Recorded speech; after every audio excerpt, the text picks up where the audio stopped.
خاتم النبی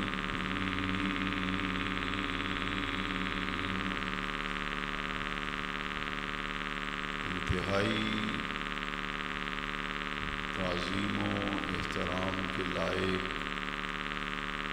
جملہ حاضرین محفل پاک عالمی ادارہ نور الاسلام حلقہ چکٹوانہ کی طرف سے آج کی یہ محفل درس قرآن و حدیث کے مبارک اور مقدس عنوان کے تحت منعقد ہو رہی ہے۔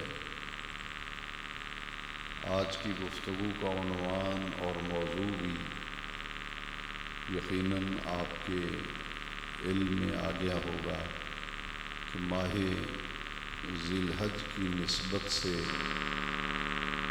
حج اور قربانی کے حوالے سے چند باتیں اور گزارشات آپ کی خدمت میں پیش کرنا مقصود ہے تاکہ اسلام کے اہم ترین رکن حج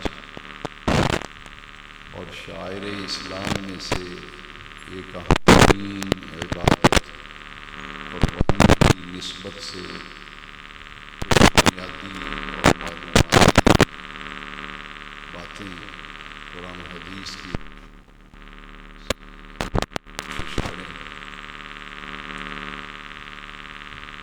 حج اور قربانی ان کا آپس میں بڑا گہرا تعلق ہے۔ اگر گہری نظر سے دیکھا جائے قربانی مناسک حج میں شامل ہے۔ حج اسلام کا 5واں رکن ہے اور ساری زندگی میں صرف ایک مرتبہ صاحب استطاعت پر حج فرض ہے۔ ہر کسی پر حج کرنا فرض نہیں۔ نماز ایک دن میں 5 مرتبہ فرض ہے۔ زکوٰۃ سال میں 1 مرتبہ، وہ بھی صرف صاحب نصاب پر فرض ہے۔ رمضان المبارک کا روزہ اور پورے مہینے کے روزے یہ سال میں اسی وقت رکھے جائیں گے جب رمضان الکریم کا مہینہ آئے گا، لیکن حج ایک ایسی عبادت ہے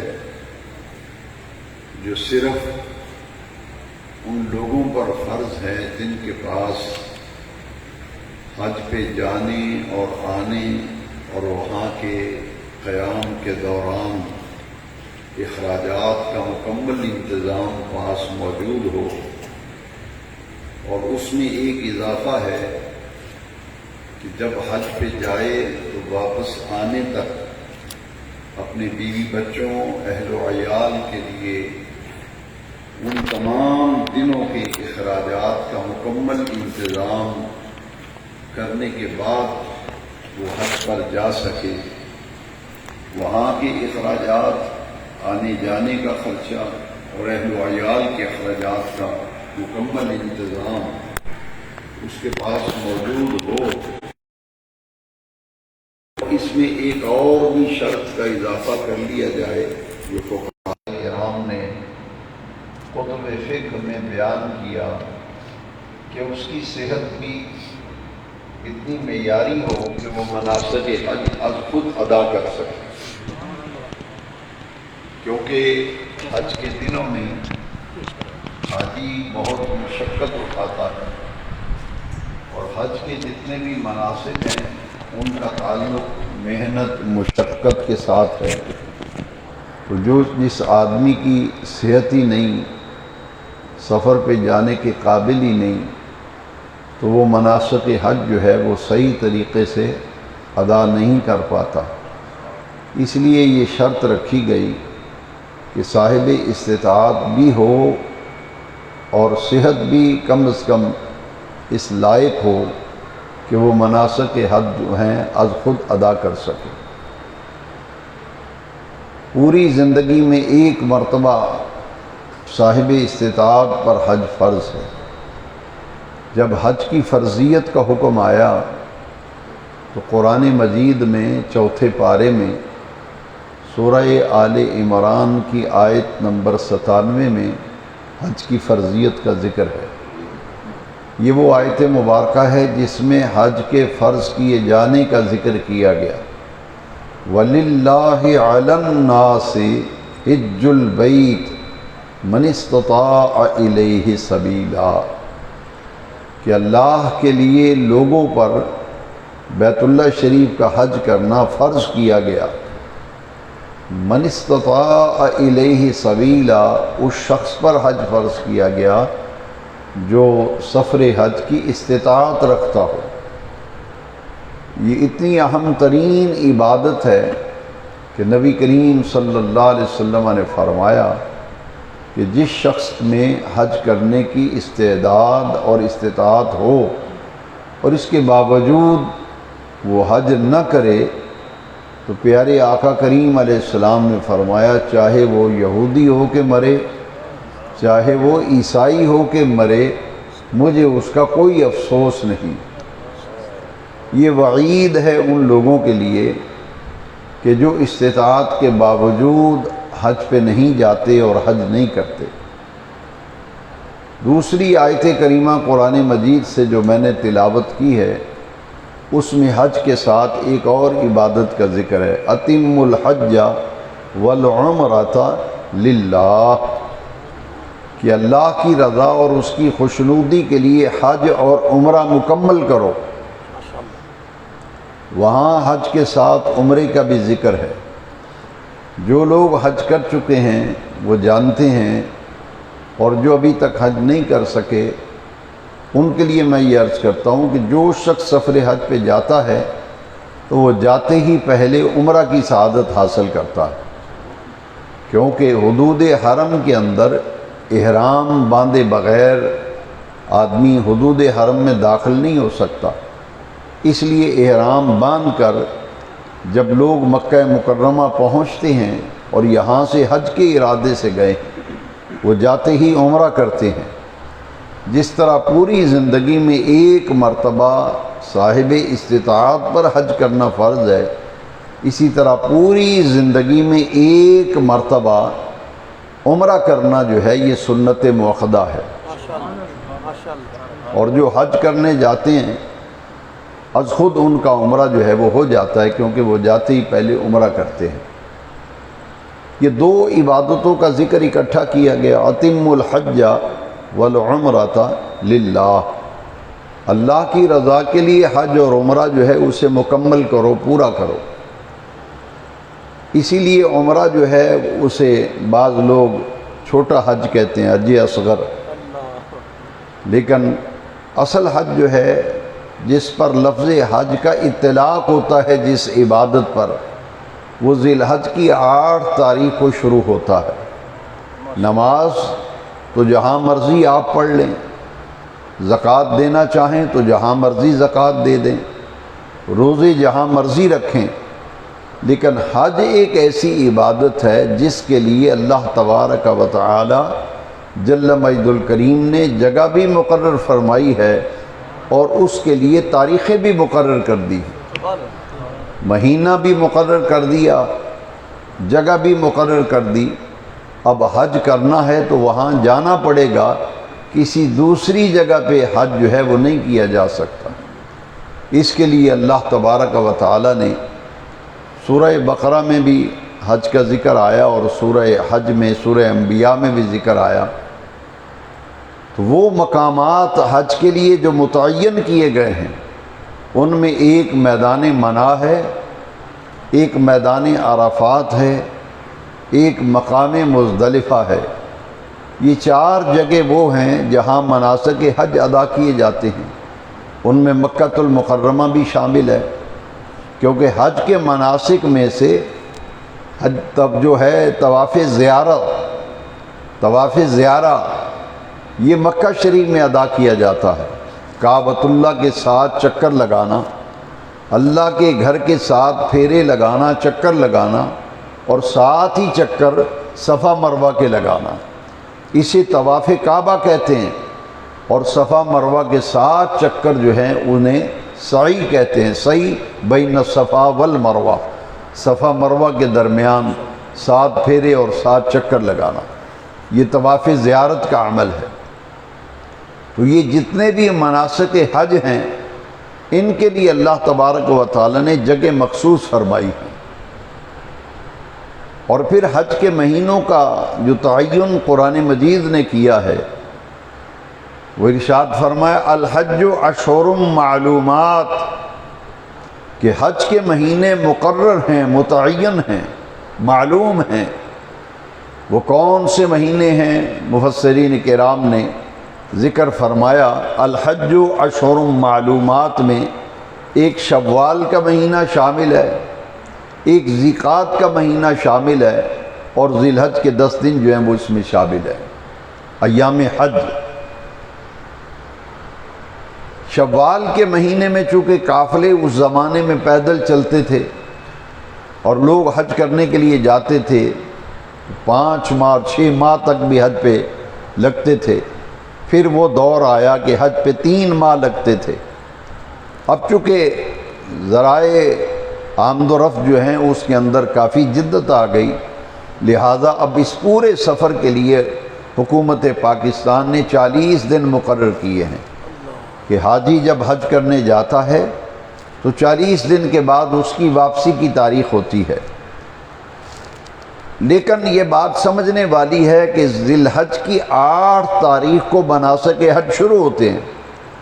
جو لوگ پہلے چلے جاتے ہیں وہ مکہ مکرمہ میں جا کر عمرہ کرتے ہیں، زیارتیں کرتے ہیں، پھر مدینہ طیبہ کی حاضری دیتے ہیں، وہاں کی زیارات سے لطف اندوز ہوتے ہیں، اور ذی الحج کی 8 تاریخ کو جو مناسک حج کا آغاز ہوتا ہے، شروع ہوتے ہیں۔ یہ ذی الحج کی 12 یا 13 تاریخ کو تمام مناسک حج جو ہیں مکمل ہو جاتے ہیں۔ اسی لیے یہ معروف ہے کہ 5 دن جو ہیں حاجیوں کے لیے یہ بڑی مشقت کے دن ہیں۔ یہ ذی الحج کا چونکہ مہینہ ہے، اس کی 8 تاریخ کو مکہ مکرمہ میں حاجی جو ہیں وہ احرام باندھتے ہیں، فجر کی نماز پڑھ کے، فجر کی نماز پڑھ کے غسل کرتے ہیں، پھر احرام باندھتے ہیں، احرام باندھ کر پھر وادی بنا کے اندر چلے جاتے ہیں ذی الحج کی 8 تاریخ کو۔ وہاں جا کر 8 تاریخ کو 4 نمازیں منع میں پڑھنی پڑتی ہیں، ایک ظہر کی نماز، ایک عصر کی، اور ایک مغرب اور عشاء کی۔ یہ ذی الحج کی 8 تاریخ کی 4 نمازیں حاجی منع میں ادا کرتے ہیں۔ جتنے بھی حج کرنے کے لیے لوگ جاتے ہیں وہ سارے کے سارے زور تک منع کے اندر پہنچ جاتے ہیں، اور وہاں جا کر پہلے دن یہ 4 نمازیں مکمل کرتے ہیں۔ پھر اگلا دن جو ہے ذی الحج کی 9 تاریخ جو ہے، اس دن فجر کی نماز بھی وہ منع کے میدان میں ادا کرتے ہیں۔ تو یہ 5 نمازیں حاجیوں کی جو ہیں یہ منع کے میدان میں گزرتی ہیں۔ 4 نمازیں تو ذی الحج کی 8 تاریخ کو، اور فجر کی نماز ذی الحج کی 9 تاریخ کو۔ جو شریعت کی اصطلاحات ہیں وہ بھی ہمارے نوجوانوں کو اور ان بچوں کو، آنے والی نسل کو یاد ہونے چاہیے، اور جن بزرگوں کو پہلے سے یاد ہیں ان کا مضمون تازہ ہو جاتا ہے کہ شرعی اصطلاحات سے عام مسلمان کو بھی واقف ہونا چاہیے۔ یہ 8 ذی الحج کا دن ہے، اسے یوم الترویہ کہتے ہیں، یوم الترویہ، اور ذی الحج کی 9 تاریخ کو یوم العرفہ کہتے ہیں، ذی الحج کی 10 تاریخ کو یوم النحر کہتے ہیں۔ یہ شرعی اصطلاحات ہیں۔ اب ان کی میں مختصر سی وہ تعریف بھی کر دیتا ہوں، ان کا معنی اور مطلب جو ہے اور مفہوم وہ بھی عرض کر دیتا ہوں۔ یہ ترویہ عربی زبان کا لفظ ہے، اس کا معنی ہے شک اور شبہ۔ اس دن کو یوم الترویہ اس لیے کہتے ہیں کہ 8ویں شب کو، ذی الحج کی 8ویں شب کو میدان عرفات میں جد الانبیاء امام الناس حضرت سیدنا ابراہیم خلیل اللہ علیہ السلام نے خواب دیکھا تھا۔ وہ خواب جس میں قربانی کا حکم دیا گیا تھا، لیکن اس پہلی رات میں جو خواب دیکھا اس میں یہ واضح نہیں تھا کہ کس چیز کی قربانی کی جائے۔ حکم دیا گیا تھا کہ آپ قربانی کیجئے۔ چونکہ یہ بات جو ہے واضح نہ تھی، اس لیے اس دن کو ترویہ کا دن کہتے ہیں کہ یہ شک کا دن ہے کہ کس چیز کی قربانی دی جائے کس کی نہ دی جائے۔ پھر آپ نے مسلسل 3 راتیں جو خواب دیکھا تھا، یوم العرفہ کا معنی ہے یقین والا دن اور پہچان والا دن۔ یوم العرفہ پہچان والا دن اور یقین والا دن، اور یوم الترویہ کا معنی ہے شک والا دن۔ اس پہلے دن کو 8 ذی الحجہ کو یوم الترویہ اس لیے کہتے ہیں کہ قربانی کا حکم جو ہے وہ خواب میں واضح نہیں تھا، اور جب آپ نے بعد میں 2 راتوں میں خواب دیکھا اس میں واضح کر دیا گیا کہ آپ نے اپنے بڑھاپے کی عمر میں اور پیرانہ سالی میں جو فرزند مجھ سے طلب کیا ہے، اپنے اس محبوب ترین فرزند کو میری رضا اور خوشنودی کے لیے میرے راستے میں قربان کر دیجیے۔ یہ خواب جب واضح ہو گیا تو پھر اس دن کو یوم العرفہ اس لیے کہتے ہیں کہ یقین کا دن اور پہچان کا دن۔ یقین بھی ہو گیا کہ مجھے میرے فرزند کی قربانی کا حکم دیا گیا ہے، اور یہ پہچان بھی ہو گئی کہ وہ فرزند کون ہے جس کی قربانی دینی ہے۔ اسی لیے قرآن مجید میں سورہ صافات میں اس خواب کا ذکر اللہ تعالیٰ نے فرمایا جو خواب وادی عرفات میں اور میدان عرفات میں حضرت سیدنا ابراہیم خلیل اللہ علیہ السلام نے دیکھا۔ اب 10 ذی الحجہ کو یوم النحر کہتے ہیں۔ نہر دراصل کہتے ہیں قربانی کے جانور کا خون بہانا، اسے نہر کہتے ہیں۔ اور عربوں کے اندر یہ معمول تھا کہ اونٹ قربان کرنے کو نہر کہتے تھے، اونٹ کو ذبح کرتے تھے اس کو بھی نہر کہہ دیتے تھے۔ لہٰذا چونکہ یہ قربانی کا دن ہے، ذی الحجہ کی 10 تاریخ، اس لیے اسے یوم النحر کہتے ہیں۔ ان شرعی اصطلاحات کو جان لینے کے بعد اب پورے حج کا جو طریقہ ہے اس کو میں عرض کرنا چاہتا ہوں، تاکہ ہم یہاں بیٹھ کر وہ لذت، وہ مزہ، وہ کیف اور سرور حاصل کر سکیں جو مناسک حج کی ادائیگی سے حاصل ہوتا ہے۔ جو لوگ حج کر چکے ہیں وہ اب بھی یہاں بیٹھے بیٹھے عالم تصورات میں سارا منظر دیکھیں گے کہ حج جو ہے کیسے ہوتا ہے اور ہم نے کیسے حج کیا تھا۔ میں نے ابتداءً عرض کر دیا کہ یہ 5 نمازیں، 4 نمازیں 8 ذی الحجہ کو اور 9 ذی الحجہ کو فجر کی نماز وادی منی میں پڑھی جاتی ہے۔ احرام تو فجر کی نماز کے بعد پہلے دن ہی باندھ لیا تھا نا، ذی الحجہ کی 8 تاریخ کو۔ یہاں ایک بات نوٹ کر لیجئے کہ چند باتیں ہیں جو احرام باندھنے کے بعد حرام ہو جاتی ہیں۔ احرام دراصل 2 انسلی چادروں میں ملبوس ہونے کا نام احرام باندھنا۔ یہ کفن نما 2 چادریں ہیں، کفن نما 2 چادریں انسلی۔ ایک چادر جو ہے اس سے ناف کے نیچے سے لے کے ٹخنوں تک کا حصہ جو ہے اسے چھپایا جاتا ہے، جیسے تہمد استعمال کرتے ہیں دیہاتوں میں، اور دوسری چادر جو ہے اس سے اپنی گردن سے لے کے ناف تک کا جو حصہ ہے اس کا پردہ کیا جاتا ہے۔ لیکن اس میں ایک بات یاد رکھنے والی ہے کہ جب احرام باندھ لیا گیا تو کچھ پابندیاں لگ جاتی ہیں جن کا کرنا حرام ہو جاتا ہے۔ خوشبو نہیں لگا سکتے، خوشبو نہیں لگا سکتے، کوئی خوشبودار چیز استعمال نہیں کر سکتے کہ یہ ٹیشو پیپر لوگ استعمال کرتے ہیں، کوئی خوشبودار ٹیشو پیپر بھی استعمال نہیں کر سکتے۔ اپنے بال کو نہیں کاٹ سکتے، بال کو توڑ نہیں سکتے، اس لیے احتیاط کرتے ہیں کہ بالوں میں کنگھی نہ کی جائے تاکہ کوئی کنگھی کرتے وقت بال ٹوٹ نہ جائے۔ اس پر پھر جرمانہ دینا پڑتا ہے۔ جرمانے سے مراد یہ ہے کہ بکری ذبح کرنی پڑتی ہے، بعض کیفیت یہ ہے کہ کچھ صدقہ دینا پڑتا ہے۔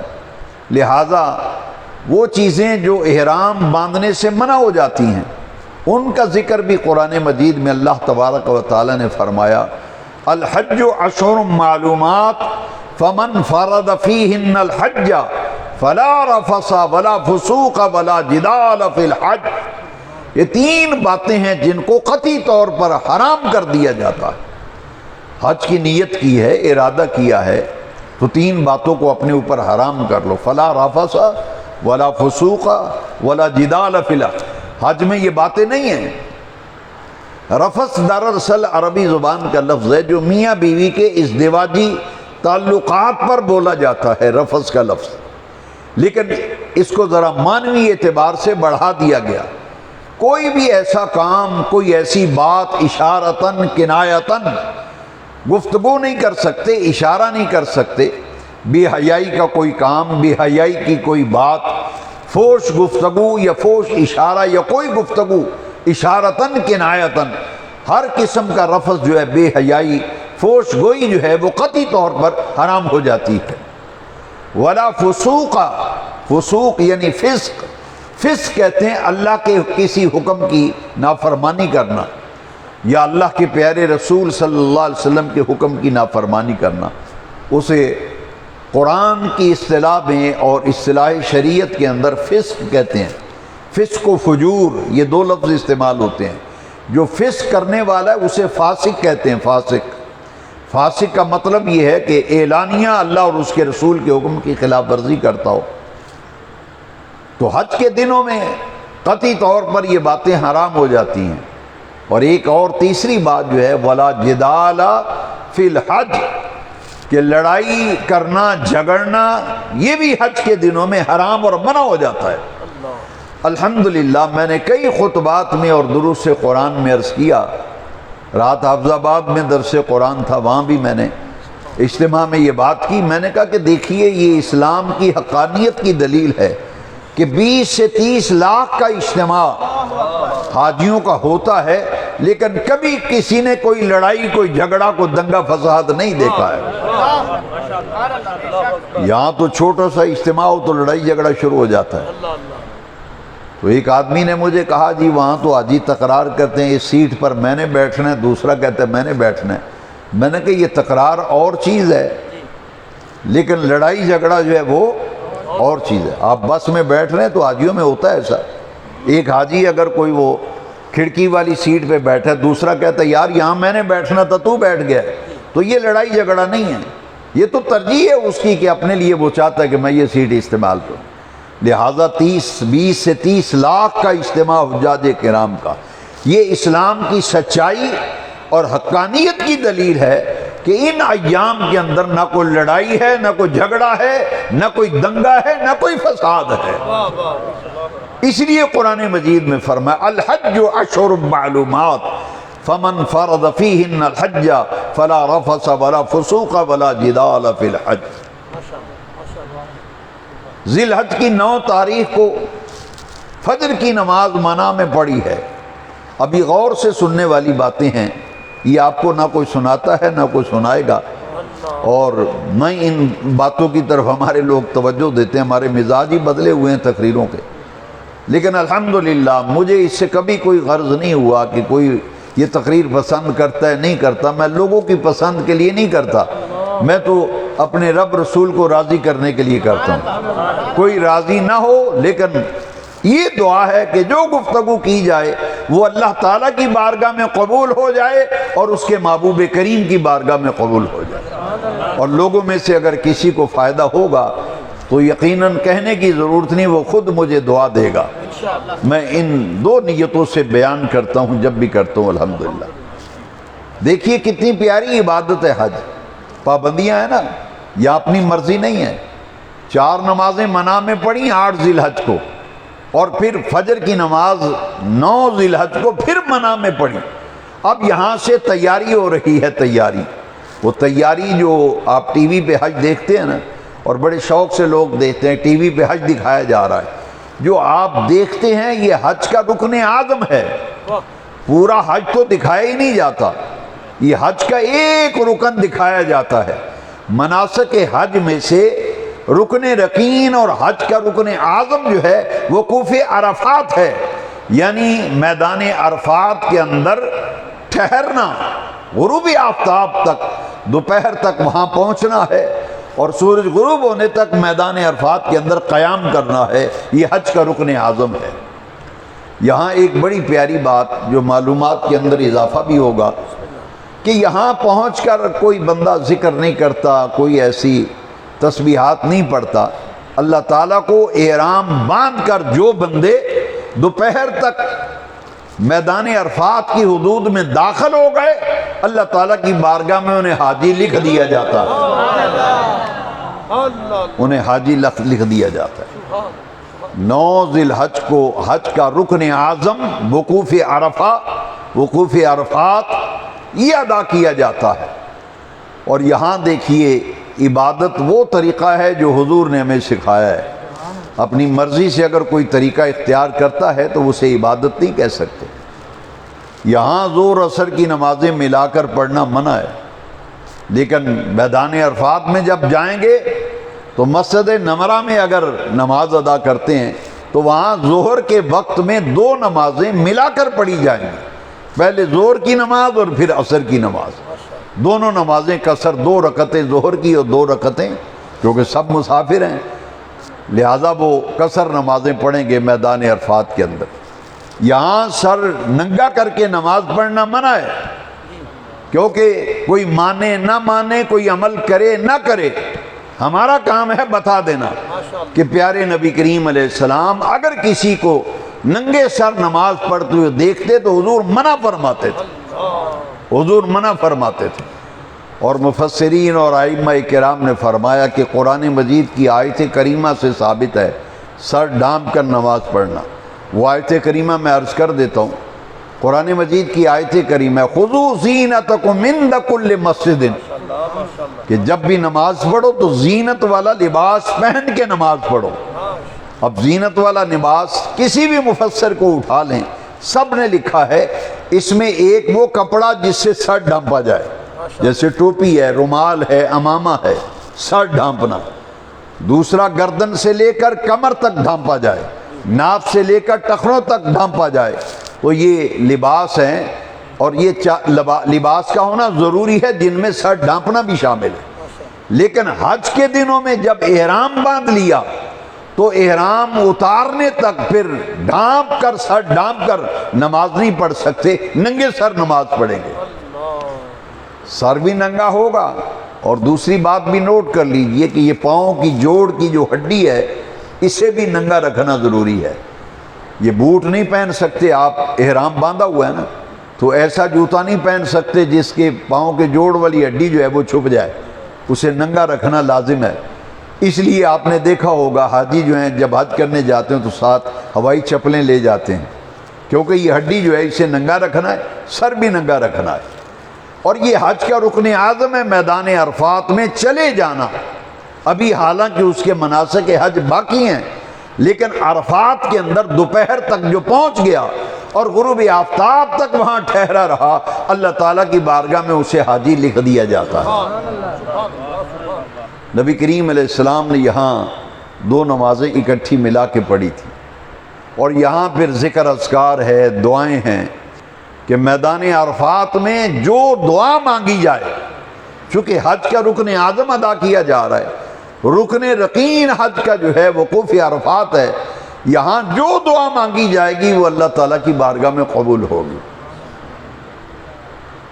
یہاں جب سورج غروب ہونے کا انتظار کیا جاتا ہے، یہاں تو لوگ اپنی مرضی کرتے ہیں، اپنی مرضی سے سارے کام کر رہے ہیں، لیکن حج میں یہ ایک مشق کرا دی گئی کہ تم پابند ہو اللہ تعالیٰ کے حکم کے، اس کے پیارے محبوب رسول کے حکم کے پابند ہو صلی اللہ علیہ وسلم۔ اب یہاں سے نہیں نکل سکتے جب تک سورج غروب ہونے کا یقین نہ ہو جائے، لہذا وقوف عرفات یہ ختم ہوتا ہے غروب آفتاب تک۔ ذی الحج کی 9 تاریخ کو جب سورج غروب ہوتا ہے تو یہاں اگر سورج غروب ہو گیا، چکٹمانہ میں کوئی نماز نہیں پڑھتا تو وہ اللہ تعالیٰ کی بارگاہ میں مجرم ہے اور گناہگار ہے۔ لیکن یہ عبادت ایسی نرالی ہے کہ عرفات کے اندر سورج غروب ہو گیا، یہاں آپ مغرب کی نماز نہیں پڑھ سکتے، یہاں سے فوراً نکلنا ہے اور نکل کر میدان مزدلفہ میں جانا ہے۔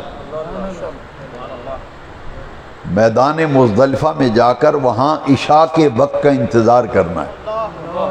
جب عشاء کا وقت ہو جائے گا پھر مغرب اور عشاء کی دونوں نمازیں مزدلفہ میں ملا کر پڑھی جائیں گی۔ مزدلفہ ایک ایسا میدان ہے جس کو مشعر حرام بھی کہا گیا، وہاں مسجد بھی ہے جس مسجد کا نام بھی مسجد مشعر الحرام ہے۔ یہ جگہ بڑی اللہ تعالیٰ کو پسند ہے، یہ بڑی محبوب ہے۔ یہاں رات بھر حاجی جو ہیں کھلے آسمان کے نیچے زمین پر رات گزارتے ہیں۔ عشاء کے وقت میں 2 نمازیں ملا کے پڑھنی ہیں، ایک مغرب اور ایک عشاء، دونوں نمازیں ملا کے پڑھنی ہیں۔ پھر حاجی جو ہیں کچھ رات کو ذکر کرتے ہیں، عبادت کرتے ہیں، کچھ سو جاتے ہیں۔ یہاں سونا بھی عبادت ہے اس رات میں۔ اس رات ٹھنڈی ہوائیں اللہ تعالیٰ چلاتا ہے۔ وہ میدان عرفات کی جو تھکاوٹ ہے، مزدلفے میں جو رات گزاری جاتی ہے، صبح تک حاجی پھر تازہ دم ہو جاتے ہیں۔ یہاں رات کو ہی پھر کنکر چن لیے جاتے ہیں، وہ کنکر جو شیطان کو صبح مارنے ہیں، جسے اصطلاح شریعت میں رمی جمرات کہتے ہیں، وہ کنکر چنے جاتے ہیں اور وہ مزدلفے سے چنے جاتے ہیں کنکر۔ بڑی کثرت کے ساتھ وہاں کنکریاں پڑی ہوتی ہیں۔ حاجی چھوٹی چھوٹی تھیلیاں یہاں گھروں سے سلوا کے لے جاتے ہیں اور ان میں وہ تھیلیاں کے اندر وہ کنکریاں جمع کرتے ہیں جو صبح شیطان کو مارنی ہے۔ رات مزدلفے میں گزارنی ہے اور صبح اب جب 10 ذی الحج کا دن آ گیا، آج کا دن جو ہے یہ حاجیوں کے لیے بڑا اہم دن ہے، ذی الحج کی 10 تاریخ، جب ہم یہاں قربانیاں کرتے ہیں نا اور عید کی نماز پڑھتے ہیں۔ حاجیوں پر عید کی نماز نہیں ہے، وہ کیا کرتے ہیں صبح جب صبح صادق ہونے کا یقین ہو جائے کہ صبح صادق ہو گئی تو اول وقت میں فجر کی نماز پڑھ کے اندھیرے میں ہی پھر مزدلفہ سے واپس منی کے اندر حاجی جاتے ہیں۔ قافلے صبح ہی چلنا شروع ہو جاتے ہیں۔ منی میں پہنچ کر پہلا کام حاجی کیا کرتا ہے؟ جمرہ عقبہ کو، شیطان کو کنکر مارتے ہیں۔ 3 جمرات ہیں، جمرات ستون کو کہتے ہیں، یہ 3 پلرز ہیں، ستون ہیں، ان کو عربی میں جمرہ کہتے ہیں۔ جمرہ عقبہ، ایک ستون کو صرف ذی الحج کی 10 تاریخ جو ہے اس کو پتھر مارا جاتا ہے، کنکر مارے جاتے ہیں۔ یہ شیطان کی رمی ہے، رمی جمرات۔ صرف ایک جمرے کی رمی کی جاتی ہے اور 11 اور 12 یا 13 ذی الحج کو پھر تینوں جمرات کی رمی کی جاتی ہے۔ تو ایک جمرہ جو جمرہ عقبہ ہے اس کو شیطان کو کنکر مارتے ہیں۔ یہاں کنکر مارنے کے بعد پھر جا کر قربانی کرتے ہیں۔ قربانی کرنے کے بعد سر مڈاتے ہیں۔ سر مڈانے کے بعد پھر احرام نہا دھو کر احرام اتار دیتے ہیں، نہا دھو کر پھر صاف ستھرا لباس پہنتے ہیں۔ پھر لباس پہن کر پھر ایک اہم ترین رکن حج کا جو ہے طواف زیارہ، وہ ادا کرنے کے لیے لوگ پھر مکہ مکرمہ کی طرف سفر کرتے ہیں۔ اب 20 سے 30 لاکھ آدمی منی میں جب جاتا ہے قربانی کرنی ہوتی ہے نا، تو اب چونکہ ممکن نہیں رہا کہ اتنی کثیر تعداد میں لوگ اپنی اپنی قربانیاں کریں، لہٰذا گورنمنٹ نے آسانی کے لیے دفاتر بنا دیے، وہاں قربانی کے پیسے جمع کرا دیں، آپ کو ٹائم بھی دے دیا جائے گا کہ اتنے بجے آپ کی قربانی ہو جائے گی۔ وہاں ایسا انتظام ہے کہ اسی وقت پر وہ قربانی ہو جاتی ہے۔ جب قربانی ہو گئی تو پھر حلق کرا لیں، قصر کریں، نہانے کے بعد پھر عام لباس پہن لیں۔ اب ایک اہم ترین رکن جو ہے حج کا وہ طواف زیارہ ہے۔ منی میں واپس مکے میں جا کر کعبے کے 7 چکر لگانا اور صفا مروہ کے 7 چکر لگانا، اسے طواف زیارہ کہتے ہیں۔ یہ کر کے پھر واپس رات منی کے اندر گزارنا ہے۔ یہ وہ تمام حج کے مناسک ہیں جن میں اگر کوئی اپنی مرضی کرے گا تو اس نے گویا اپنے حج کو ضائع کر لیا، اپنے حج کو ضائع کر لیا۔ طواف زیارہ اتنی اہم ترین عبادت ہے کہ اگر کوئی طواف زیارہ نہ کر سکا تو اس کی بیوی اس کے لیے ہمیشہ کے لیے حرام ہو جاتی ہے۔ یہ اہم ترین عبادت ہے طواف زیارہ۔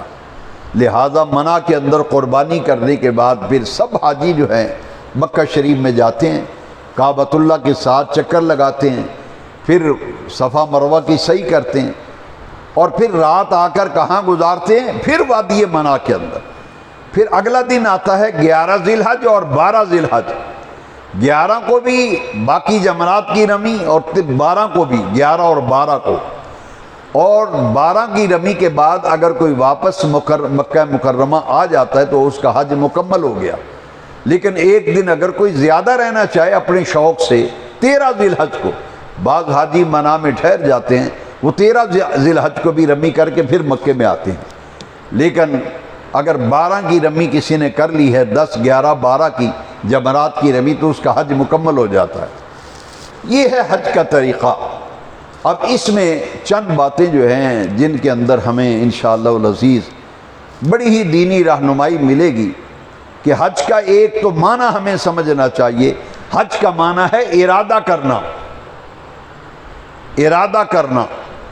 اصطلاح شریعت میں حج کا معنی ہے اللہ کے گھر کی زیارت کی نیت، اللہ کی عبادت کی غرض سے بیت اللہ کی زیارت کی نیت کر کے سفر کرنا اور مناسک ادا کرنا، اسے اصطلاحی شریعت میں حج کہتے ہیں۔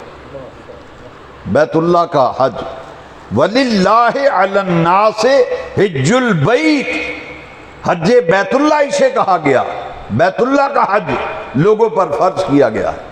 یہ بیت اللہ جو ہے خانہ کعبہ، اس کی تاریخ قرآن بیان کر رہا ہے۔ سورہ آل عمران میں 4 پارے میں آیت نمبر 96 میں اللہ تبارک و تعالی نے بیت اللہ کا تعارف خود کرایا۔ فرمایا ان اول بیت وضع للناس للذی ببکۃ مبارکا، اللہ کریم نے فرمایا وہ پہلا گھر جو لوگوں کے لیے بنایا گیا اللہ کی عبادت کی غرض سے، ببکۃ، وہ مکہ مکرمہ میں ہے۔ یہ مکہ شریف کے 2 نام ہیں، شاہ عبدالحق محدث دہلوی علیہ الرحمہ نے فرمایا، ایک نام بکہ ہے، ایک نام مکہ ہے۔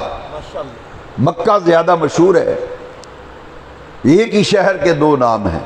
اللہ کریم نے فرمایا پہلا گھر جو اللہ کی عبادت کے لیے، لوگوں کے لیے رہنمائی کے لیے بنایا گیا، وہ تو وہی ہے جو مکہ شریف میں ہے۔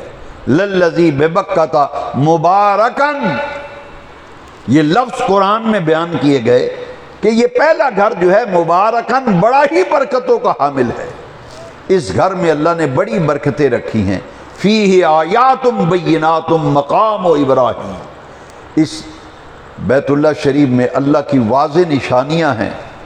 فیہ آیات بینات مقام ابراہیم، ان نشانیوں میں سے ایک خاص نشانی کا ذکر سورہ آل عمران میں فرمایا، فیہ آیات بینات مقام ابراہیم، کہ یہاں اللہ کی نشانیاں ہیں، ان میں سے ایک نشانی جو ہے اس کا نام ہے مقام ابراہیم۔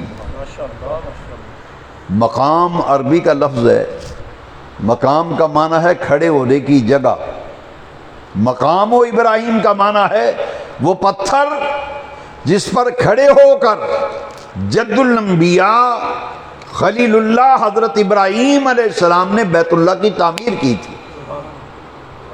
یہ وہ پتھر ہے، اللہ تبارک و تعالیٰ نے اپنی قدرت کاملہ سے اسے موم کی طرح نرم کر دیا، اور جب ابراہیم علیہ السلام اس پہ کھڑے ہو کے کعبہ بنا رہے تھے تو ان کے قدموں کے نشان جو ہیں وہ اس پتھر کے اوپر ثبت ہو گئے تھے، کیونکہ موم کی طرح اللہ نے اسے نرم کر دیا تھا۔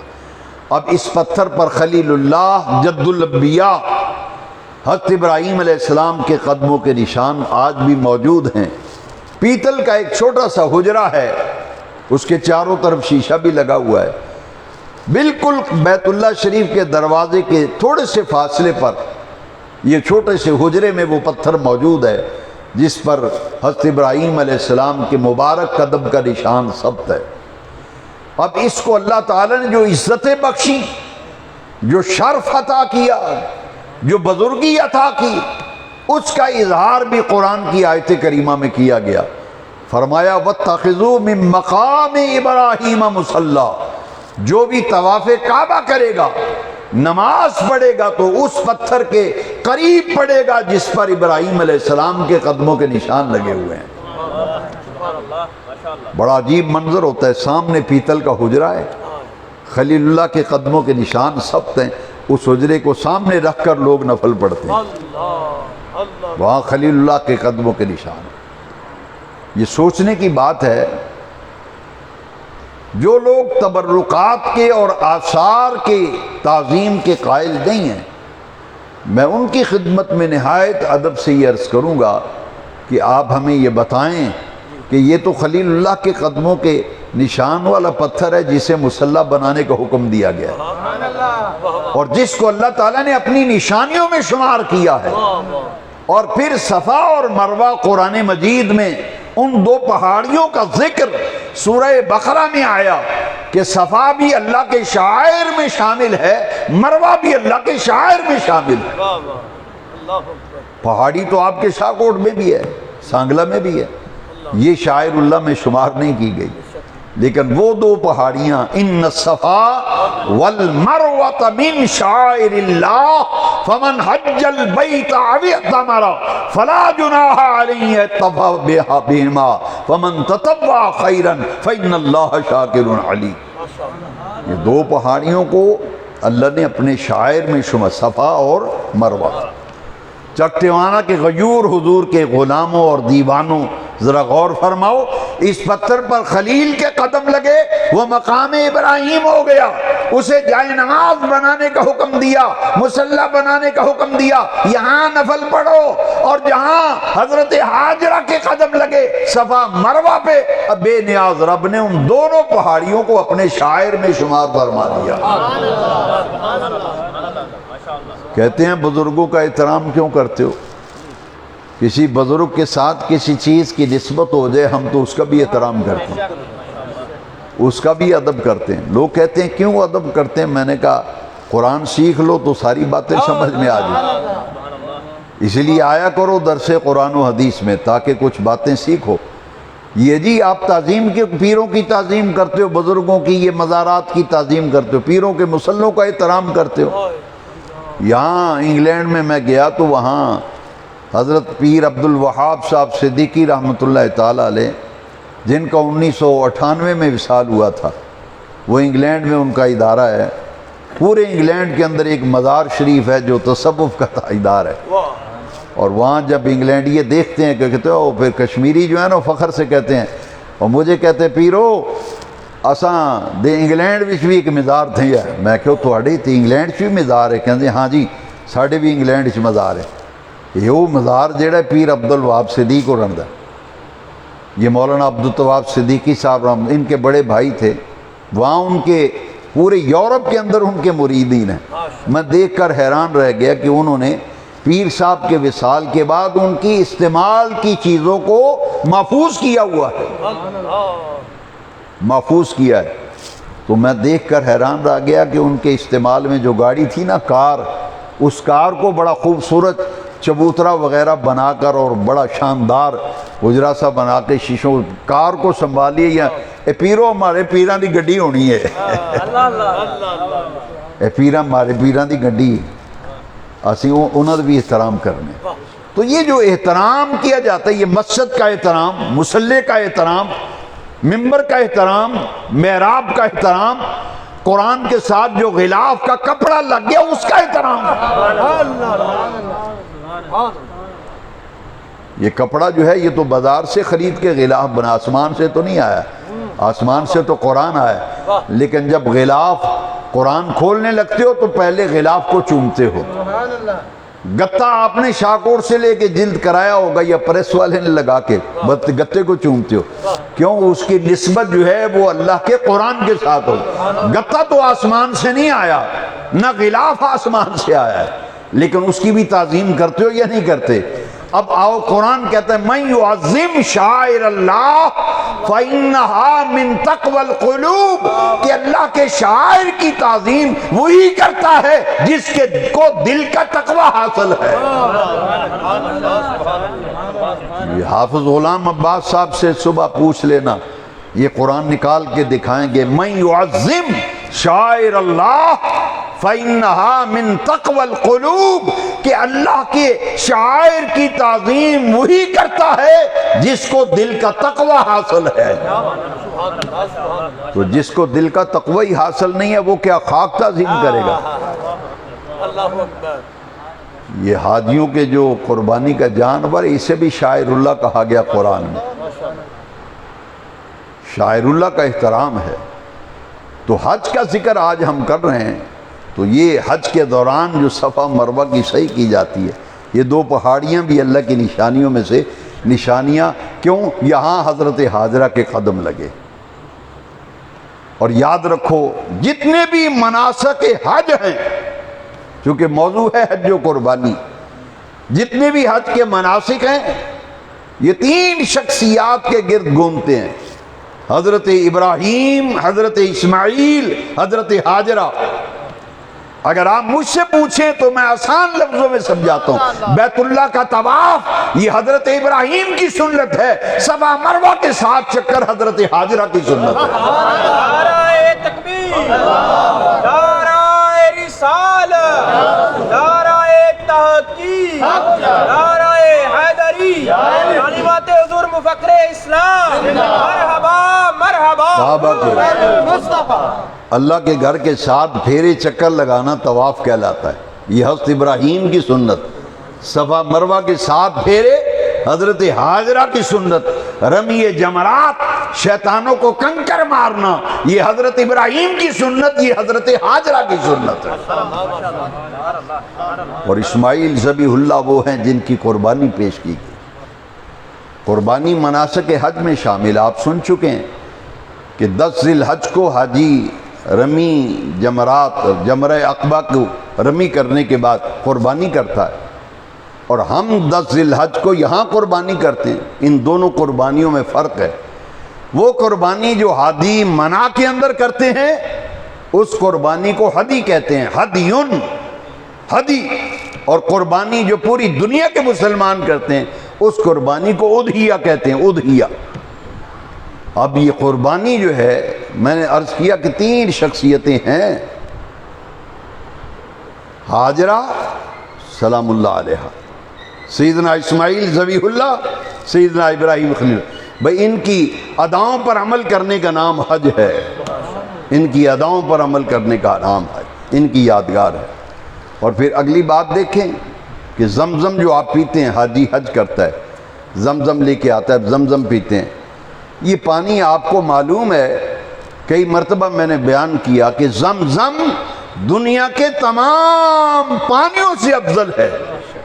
یہاں تک کہ ائمہ کرام نے لکھا کہ جنت کے تمام پانیوں سے زمزم افضل ہے. لیکن کبھی آپ نے سوچا کہ زمزم ہے کیا؟ یہ زمزم تو حضرت حاجرہ کی جب اسماعیل علیہ السلام کو چھوڑ کے گئی تھی بیت اللہ کے قریب، تو صفا مروہ پہ پانی کی تلاش کے لیے تشریف لے گئی تھی، تو حضرت اسماعیل کی ایڑیوں کی رگڑ سے وہاں ایک پانی کا چشمہ اللہ تعالیٰ نے جاری فرما دیا. یہ زمزم جو ہے حضرت اسماعیل علیہ السلام کی ایڑیوں کا تبرک ہے، ان کی ایڑیوں کی نسبت سے یہ چشمہ جاری ہوا ہے. من يعظم شعائر اللہ فإنها من تقوى القلوب. اسی لیے دنیا کا ہر پانی بیٹھ کر پینے کا حکم ہے، زمزم پینا ہے. ایک تو کھڑے ہو کر پیو، دوسرا قبلہ رخ ہو کے پیو. اب جس پانی کا احترام کرایا جا رہا ہے، جس کی نسبت حضرت اسماعیل کے ساتھ، تو پھر حضرت ابراہیم علیہ السلام کے اپنے وجود کا مقام کیا ہوگا؟ ان کے قدموں کے نشان کو مسلح بنانے کا حکم ہے، تو ان کے پورے وجود مسعود کی کتنی برکتیں ہوں گی. زمزم نوش کیا جا رہا ہے، یہ حضرت اسماعیل علیہ السلام کی ایڑیوں کا تبرک ہے. تو جتنے بھی مناسک حج ہیں ان کا تعلق 3 شخصیات کے ساتھ ہے. قربانی، اب اس کے بارے میں ایک حدیث شریف اور پھر قرآن کی آیت کریمہ کی روشنی میں 2-3 باتیں، پھر میں اپنی گفتگو کو سمیٹتا ہوں، کیونکہ عید بالکل سر کے اوپر آئی ہوئی ہے. آپ جانور خرید رہے ہیں، کچھ لوگوں نے خرید لی ہیں، کچھ تلاش کر رہے ہیں. ہے جی، ایک تڑپ ہے نا، قربانی کرنی ہے. الحمدللہ بڑا ذوق و شوق کے ساتھ لوگ قربانی کرتے ہیں. کیوں نہ کریں؟